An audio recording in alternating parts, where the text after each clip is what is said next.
Hello बच्चों, कैसे हो आप सब। आज इस वीडियो में हम देखेंगे कक्षा 8 का सामाजिक विज्ञान का पेपर। चलिए देखते हैं। जैसे हमारा पहला प्रश्न है, सही विकल्प चुनकर लिखिए। इसमें हमारा पहला प्रश्न है, भारत का प्रथम गवर्नर जनरल कौन था। इसका हमारा उत्तर होगा वॉरेन हेस्टिंग्स। दूसरा जो प्रश्न है, इसमें सुमेलित कीजिए। इन्हें हमें जोड़ी बनाकर लिखना है दूसरे प्रश्न में। तो दूसरे प्रश्न का हमारा सही उत्तर होगा बी, बैगा। इसका हमारा होगा मध्य प्रदेश। खोंड इसका हमारा होगा उड़ीसा। लंबाडिया इसका हमारा उत्तर होगा आंध्र प्रदेश। गद्दी इसका हमारा उत्तर होगा कुल्लू।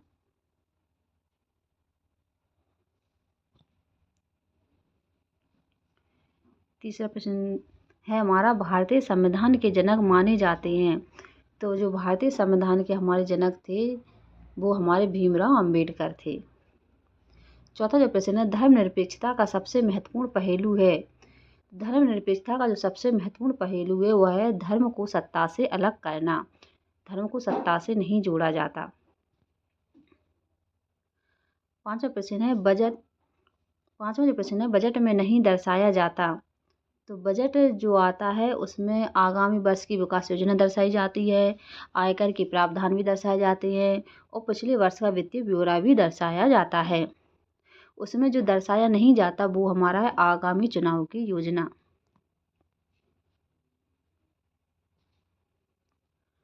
हमारा छठवां प्रश्न है, रिक्त स्थानों की पूर्ति करो।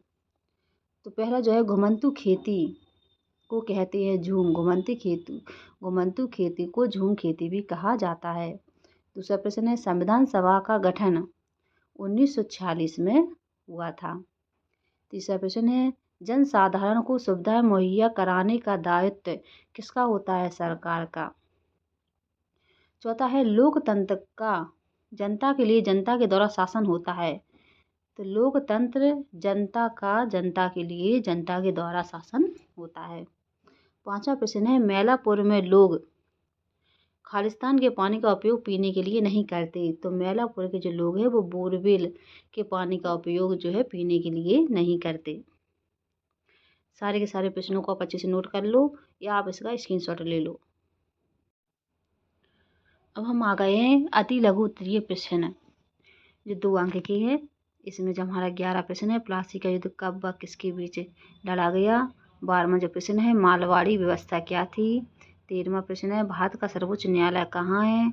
14वां जो प्रश्न है, संसाधन कितने प्रकार के होते हैं। 15वां हमारा प्रश्न है, शांति निकेतन की स्थापना कब व किसके द्वारा की गई। और 16वां प्रश्न है, जन सुविधाएं क्या है। ये सारे जो प्रश्न है आपके सिलेबस के ही प्रश्न है बच्चों, आपको अपने सिलेबस में ही मिल जाएंगे। इन सारे प्रश्नों को आप अच्छे से नोट कर लो। आप चाहे तो इनका स्क्रीनशॉट ले लो और अच्छे से याद करके अपने पेपर देने जाना। अब हमारा लघु उत्तरीय प्रश्न जो 3 अंक के है, इसमें हमारा 17वां प्रश्न है, संसाधन संरक्षण क्या है। ये भी मोस्ट इम्पोर्टेंट प्रश्न है। लघु व दीर्घ उद्योग कौन कौन से हैं उनके नाम लिखिए। 19वां है, सिपाहियों को नए करतूतों पर क्यों ऐतराज था। ये भी हमारा इम्पोर्टेंट प्रश्न है। 20वां भी हमारा इम्पोर्टेंट है। 21-22वां भी हमारा इम्पोर्टेंट प्रश्न है। प्रश्न क्रमांक जो 23 है, बंगाल का विभाजन क्यों किया गया व इसके क्या परिणाम हुए। और इसका अथवा में है, कैबिनेट मिशन की असफलता के क्या कारण थे। दोनों के दोनों ही प्रश्न बहुत ही मोस्ट इम्पोर्टेंट है बच्चों, इन्हें अच्छे से याद कर लेना। 24वां जो प्रश्न है, मृदा संरक्षण के कोई 4 उपाय लिखिए। और इसके जो अथवा का है, विश्व के कौन कौन से प्रदेश जल की कमी की समस्या का सामना कर रहे हैं। ये भी हमारे मोस्ट इम्पोर्टेंट प्रश्न है। 25वां भी हमारा मोस्ट इम्पोर्टेंट प्रश्न है। सारे के सारे आपके पेपर के प्रश्न हैं जो पेपर में आने वाले हैं। इन सारे प्रश्नों को आप अच्छे से याद करना। देखिए हमारा 26वां प्रश्न है, संसद में प्रश्नकाल क्या है, इसका क्या महत्व है। ये भी मोस्ट इम्पोर्टेंट प्रश्न है। और नए कानून किस तरह बनते हैं, ये भी इम्पोर्टेंट प्रश्न है। सारे जो प्रश्न हैं मैंने आपको प्रोवाइड करा दिए हैं, आप इन प्रश्नों को अच्छे से याद कर लेना। और जो सारे जो प्रश्न हैं आपके सिलेबस के ही प्रश्न हैं, इससे आप आसानी से याद कर सकते हैं। उम्मीद है बच्चों आपको मेरा वीडियो अच्छा लगा होगा। अगर आपको मेरी जानकारी अच्छी लगती है तो प्लीज़ मेरे चैनल को लाइक करें और सब्सक्राइब करें।